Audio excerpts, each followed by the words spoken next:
जहां देखिए तबाही और त्रासदी की खबरें हैं और आज का सत्य वचन यह है कि सियासत को इससे कोई फर्क नहीं पड़ता। जी हां, कोई फर्क नहीं पड़ता।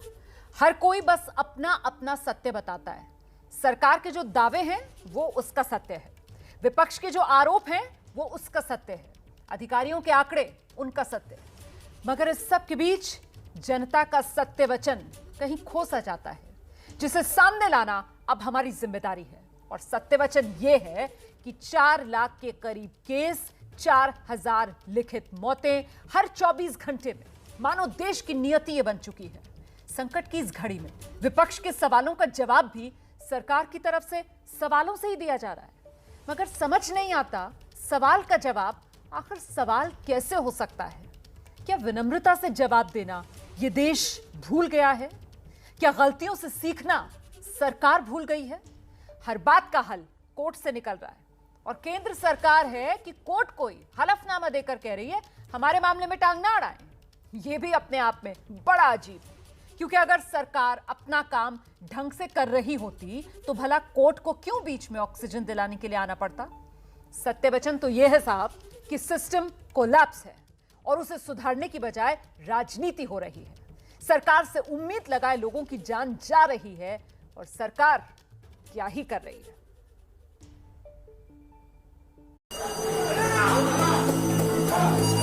సార్ చూడండి సార్, ఎంత తీవ్రంగా ఉందో చూడండి సార్.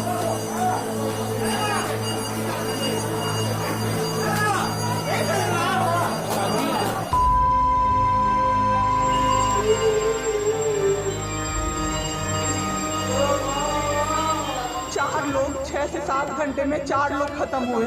क्यों खत्म हुए? वो नर्स को बुला रहे थे, सिस्टर आ जाओ, दिक्कत हो रही है, दिक्कत हो रही है, और सिस्टर नहीं आती थी। एक अंकल तो बुलाते बुलाते उलट के गिर गए, पूरा सर फूट गया, ब्लड और मर गए वो अंकल। इतना ऑक्सीजन का किल्लत सर, मेरा बाबू डर गया बहुत ज्यादा। ऑक्सीजन सिलेंडर देखता था और कहता था हाँ, बस लास्ट था वो सर, वो लास्ट था मेरे बाबू का लास्ट। मरीज लेके रात में जा रहे हैं तो कोई डॉक्टर आपको इमरजेंसी में मिल ही नहीं रहा।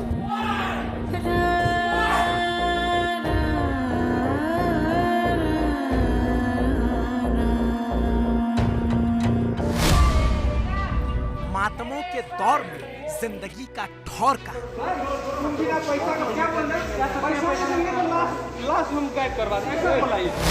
दावों के शोर में इलाज का दौर कहाँ।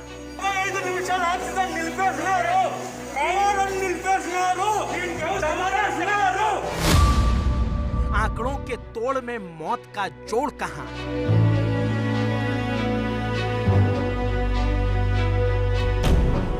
जज्बातों के ज्वार में खुशियों का दौर कहाँ। हालातों ने मारा, हुक्मरानों ने तारा, और कहते हैं सब खैरियत है। और ये सुनते ही आंखों ने आंसू उगल दिए, हलक ने खून के घूंट निगल लिए। आंकड़ों ने कहा इस्तकबाल कर हुकूमत का, झुका सिर सजदे हो जा सरकार के। और इतने में ही नदियों ने गवाही के तौर पर अनगिनत लाशें उगल दी।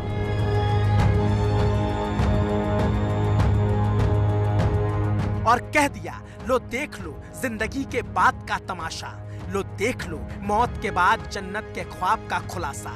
देख सकते हो तो देखो, बक्सर के बाद आज उत्तर प्रदेश के गाजीपुर की गंगा ने लाशें उगल दी हैं। और यहीं पर सियासत के बज़्म पर बजबजाते शरीरों ने मुनादी कर दी कि ये मुल्क तबाही के तोरण द्वार पर खड़ा है।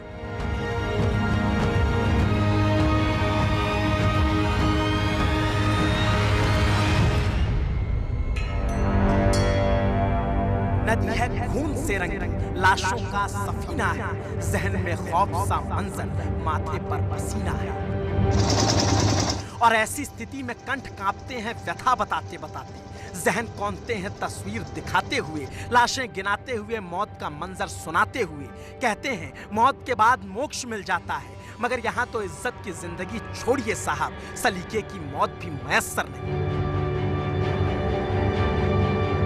क्योंकि गाजीपुर के गहमर घाट पर सैकड़ों लाशें कुछ जली कुछ अधजली पहुंच जाती हैं तो हड़कंप मच जाता है। और हड़कंप मचना लाजमी था, क्योंकि शायद कभी किसी ने ऐसा मंजर नहीं देखा। बक्सर की तस्वीर अभी जहन को झकझोरे हुए थी कि गाजीपुर ने सरकारों की शान में गुस्ताखी कर दी। देखिए, अब गंगा सभी के लिए पवित्र है। गंगा को माँ का दर्जा दिया गया है और इसमें शव का विसर्जन या जल प्रवाह या जल समाधि ये माना जाता है कि मोक्ष की तरफ हमारी परंपराएं आगे बढ़ती हैं। प्रशासन अब लाशों को समेटने में लगा है, परिवार आंसुओं को संजोने में लगे हैं। कोई लाशों को बहा रहा है, कोई कांधे पर लाश ढोने पर मजबूर है। यह उत्तर प्रदेश की सीएम सिटी गोरखपुर की तस्वीर है। भाई को लादे भाई सबसे बड़े सरकारी अस्पताल भागता है।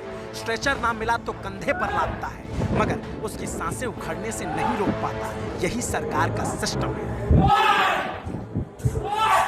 और ऐसी भीषण स्थिति के बावजूद देश के बड़े सियासतदान चिट्ठियों के चौराहे पर खड़े होकर एक दूसरे से सियासी पटका पटकी कर रहे हैं। हम लोगों ने देखा पिछले दिनों में शवदाह केंद्रों पे लंबी लंबी कतारें, फुटपाथों पर जलती लाशें, अस्पतालों के आगे गाड़ियों में बैठे दम तोड़ते मरीज ऑक्सीजन ना मिलने पर, साइकिलों पर ले जाते शव।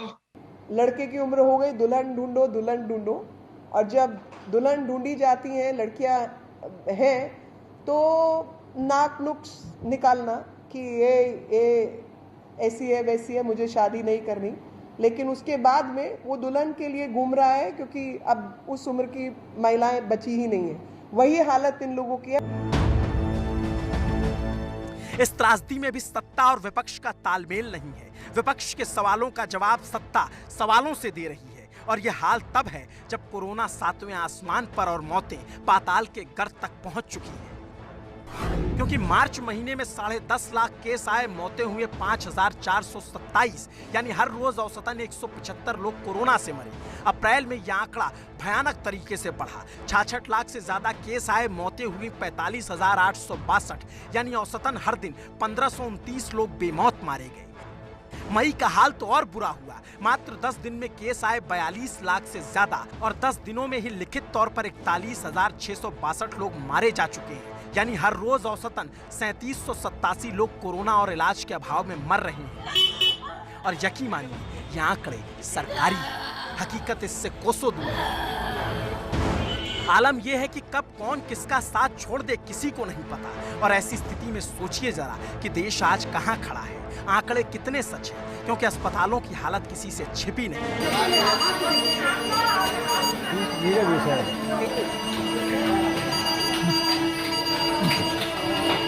आईसीयू वार्ड में टू टू करती आवाज कब किसकी शांत हो जाए कह नहीं सकते। ये वो हिंदुस्तान है जहां के हुक्मरान बातें ऐसी करते हैं कि उन्हें सत्ता मिल जाए तो आसमान में धान बो देंगे। मगर सत्य वचन तो यही है कि पिछले 1 महीने से ज्यादा होने के बावजूद कोरोना रूपी त्रासदी को झेलते झेलते आज भी ऑक्सीजन के अभाव में होती मौतें ही हिंदुस्तान का सच है।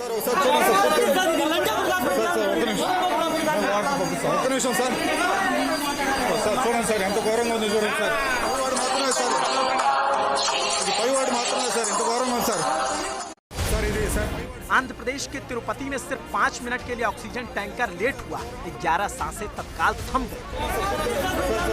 आईसीयू वार्ड में लाशें बिछ गई, 1 दर्जन परिवार खड़े खड़े तबाह हो गए। और तबाही का ये आलम दक्षिण से लेकर उत्तर तक एक साथ हर जिले, हर सूबे में लोग अपनों को खो रहे हैं, परिजन रो रहे हैं, आंखों में आंसू और जहन में आक्रोश को ढो रहे हैं।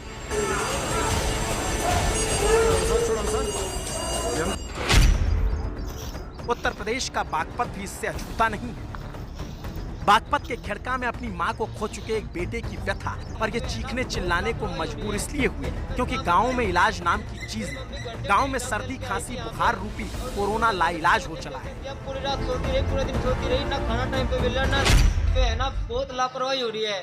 मैं साफ बता रहा हूँ, मेरी मम्मी घर से ठीक ठाक चल के आई थी यहाँ पे और इन्होंने पता नहीं कौन सा इंजेक्शन दिया, पूरी रात सोती रही, पूरे दिन सोती रही, ना खाना टाइम पे मिल रहा, ना उसको वो उपचार ढंग का हो रहा। मम्मी ने बोला भाई मुझे भाई निकालने आते, मेरी मम्मी की बहुत बुरी हालत करके मारा इनको। कानपुर की ही तस्वीर देख लीजिए, गांव के गांव बीमार है, कहीं खटिया पर, कहीं जमीन पर हाड़ मांस के जर्जर से शरीर पड़े हैं। कभी जिंदगी तो कभी मौत के इंतजार में लड़े हैं। गांव में झोला छाप डॉक्टरों के सहारे इलाज हो रहा है। घर घर में बीमार हैं। चेहरों से गरीबी और वेदना टपक रही है। कभी सांसें चलती हैं, कभी सांसें अटक रही हैं।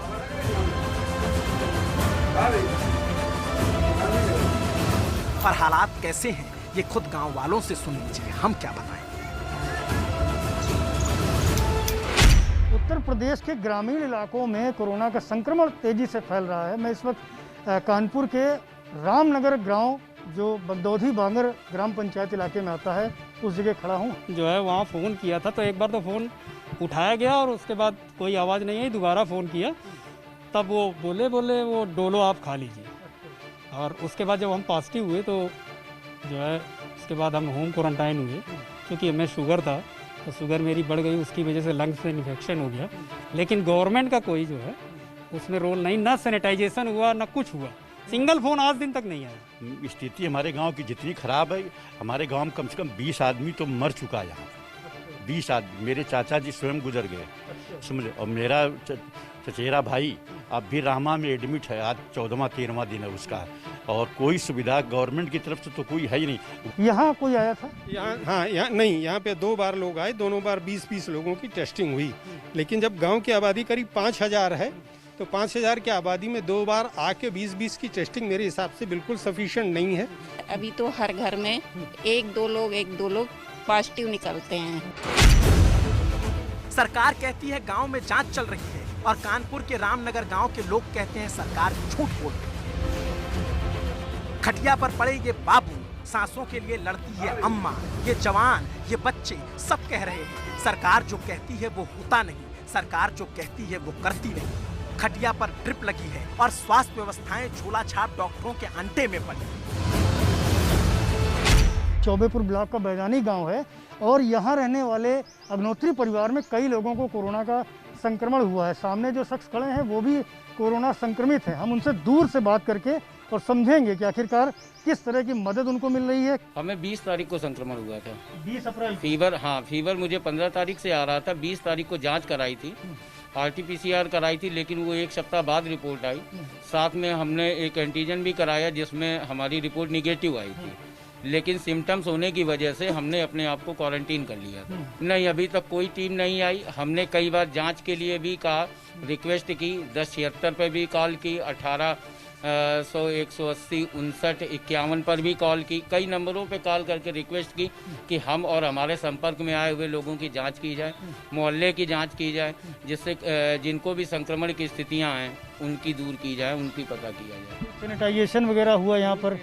स्वास्थ्य विभाग से कोई आपका हालचाल लेने आया हो, जानकारी करने आया? से कोई हालचाल लेने नहीं आया, कोई सैनिटाइजेशन नहीं हुआ। पंचायत चुनाव हाल में आपके यहाँ खत्म हुए हैं, क्या लगता है पंचायत चुनाव एक बड़ी वजह है गाँवों में कोरोना संक्रमण फैलने की सबसे बड़ी वजह पंचायत चुनाव ही है। जिस तरीके से कोरोना का प्रसार हुआ है वो पंचायत चुनाव की वजह से ही हुआ है। गांव में संक्रमित हो चुके लोग बताते हैं इलाज तो छोड़िए साहब, टेस्टिंग के लिए भी कोई नहीं आया। जो हो रहा है सब भगवान भरोसे चल रहा है और ऐसा इसलिए हो रहा है क्योंकि मुल्क की सियासत आज की तारीख में चिट्ठियों में उलझी है। विपक्ष पूछता है सरकार क्या कर रही है। सत्ताधारी पार्टी के अध्यक्ष विपक्ष से पलटकर पूछते हैं कि आपने अपने राज्य में क्या किया। दोनों ही एक दूसरे से पूछते हैं मगर जनता से ना कोई पूछ रहा है ना कोई उसकी सुन रहा है।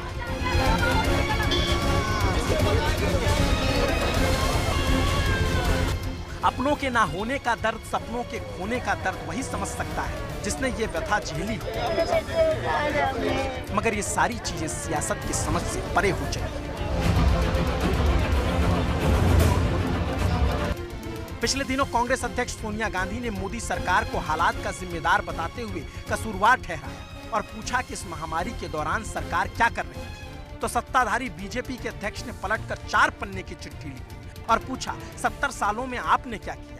आपदा में बनते सेंट्रल विस्टा के सरकारी महलों पर सवाल हुआ तो उस पर भी जवाब दिया और लिखा, अब कांग्रेस में नया चलन है, सारी जिम्मेदारी सेंट्रल विस्टा प्रोजेक्ट पर डाल दो। मैं आपको याद दिलाना चाहूंगा कि नए संसद भवन की मांग यूपीए शासन में उठी। तत्कालीन स्पीकर मीरा कुमार ने इस बारे में कहा, लोगों को देखना चाहिए कि सेंट्रल विस्टा प्रोजेक्ट के बारे में सवाल उठाने वाली कांग्रेस छत्तीसगढ़ में नए विधानसभा परिसर पर काम कर रही है। सुप्रीम कोर्ट तक ने कहा है 70 साल में जो स्वास्थ्य व्यवस्था का ढांचा बना वो पर्याप्त नहीं। इस 70 साल में अधिकांश समय किस पार्टी का शासन रहा, यह सूची लंबी है, लेकिन इस समय राजनीति करना मेरा मकसद नहीं, ये जेपी नड्डा ने कहा। सियासतदानों की इसी अदा पर तो फिदा है। कहते हैं राजनीति करना मेरा मकसद नहीं और करते हूबहू वही है। ये 70 सालों का हिसाब मांगते हैं वो 7 सालों का, मगर सवाल है कि अभी की जिम्मेदारी किसकी है, विपक्ष की या सरकार की? जनता विपक्ष से उम्मीद करे या सरकार से?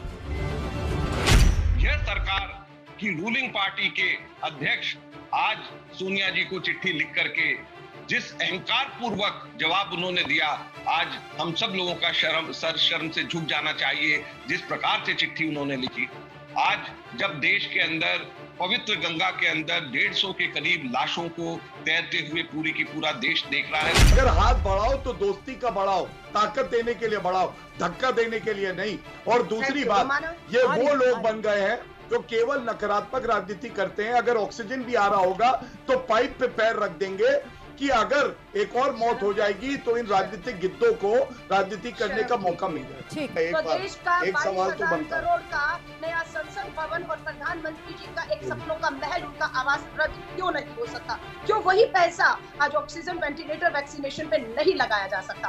5,000 से 6,000 करोड़ पिछले एक साल में जीएसटी लगाकर वैक्सीनेशन हो, वेंटिलेटर हो, जितने भी उपकरण थे उस पे भारत सरकार ने वसूला है। हम कहते हैं 50% आप कह रहे हैं राज्य लगाए, राज्य लगा लेंगे, पर आप उन्हें कुछ आर्थिक मदद नहीं। लॉकडाउन भी वो लगाएंगे, लॉकडाउन भी वो लगाएंगे, आर्थिक बोझ भी वो झेलेंगे, वैक्सीनेशन भी वही करेंगे, ऑक्सीजन भी वही प्लांट लगाएंगे। आप क्या करेंगे? आप पैसा अपने महलों पे खर्च करेंगे? आप राजनीति अपने अलग ही उधेड़-बुन में जी रही है। शहरों के बंगलों के बंद कोठरी में सवाल के जवाब में सवाल दागे जा रहे हैं, और यह हाल तब है जब बात बेकाबू हो चली है। 37,15,221 लाख केस आज भी हिंदुस्तान में कोरोना के एक्टिव हैं। 2.5 लाख से ज्यादा लोग हिंदुस्तान में कोरोना की बलि चढ़ चुके हैं, और ना जाने कितनी और जाने उस कतार में आकर खड़ी है।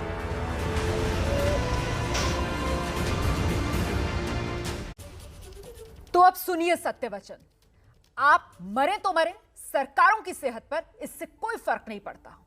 कब रुकेगा ये मौतों का सिलसिला, कोई इस बारे में नहीं जानता। कब थमेंगी बीमारों की कतारें, कोई नहीं जानता।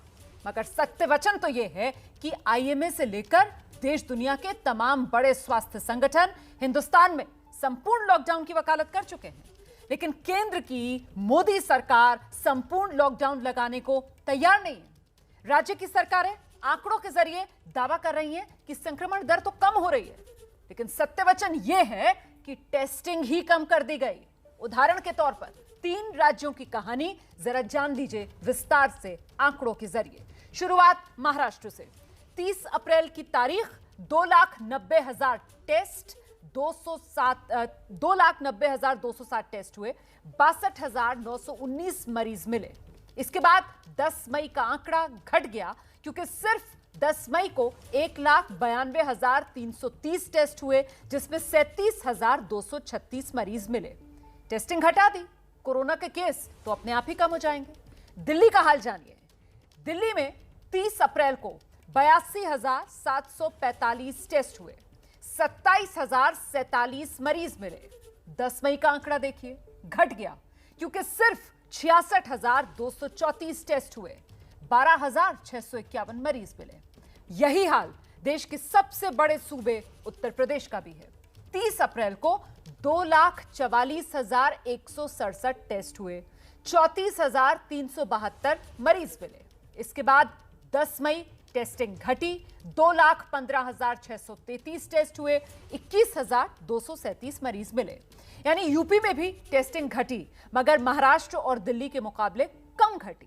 पर टेस्टिंग घट गई तो जाहिर सी बात है पॉजिटिविटी रेट घट जाएगा, और लगेगा ऐसा कि सब कुछ चंगा हो गया, सब चंगा सी। यही आंकड़े मौत के मामले में भी आंकड़ों की ऐसी बाजीगरी देखने को मिल रही है, और शायद इसीलिए WHO की चीफ साइंटिस्ट हैं सौम्या स्वामीनाथन। उन्हें कहना पड़ गया कि हिंदुस्तान आंकड़े ना छुपाए, ये वायरस बहुत खतरनाक है। अगस्त तक 10 लाख से ज्यादा लोगों की मौत हो सकती है हिंदुस्तान में। लेकिन सरकारें सुन कहां रही हैं? केंद्र सरकार तो कोर्ट तक को कह दे रही है, हमारे काम में अड़ंगा मत लगाइए।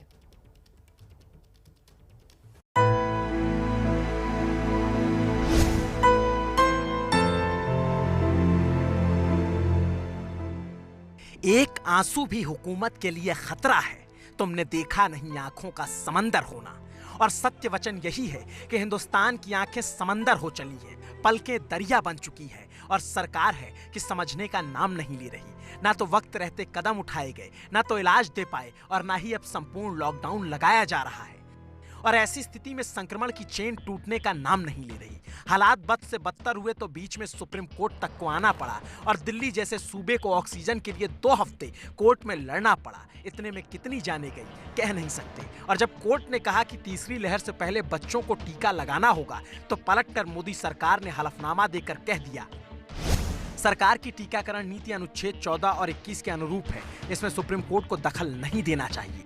साथ ही ये भी कहा कि न्यायाधीशों के पास महामारी से निपटने की बहुत कम विशेषज्ञता है, जहां न्यायिक हस्तक्षेप की कम जगह है। केंद्र सरकार का यह हलफनामा अपने आप में अनोखा था। सुप्रीम कोर्ट के जजों की योग्यता तक पर सवाल था और सुप्रीम कोर्ट इससे नाराज भी, क्योंकि हलफनामा उसके हाथ लगने से पहले मीडिया में लीक हो गया।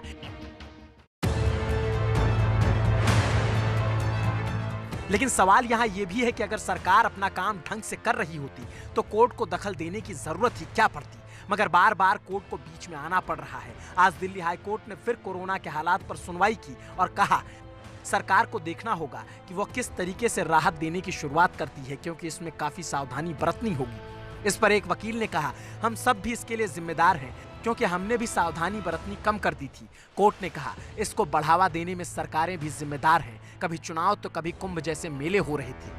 और अंत में सत्य वचन यही है कि देश की मोदी सरकार को लेकर राज्य की तमाम सरकारों को तमाम अदालतों से जितनी फटकार इस दौर में मिली वो शायद ही कभी किसी दौर में मिली हो। मगर फिर भी सरकार है कि आंखें खोलने को तैयार नहीं। न जाने कब हालात सुधरेंगे।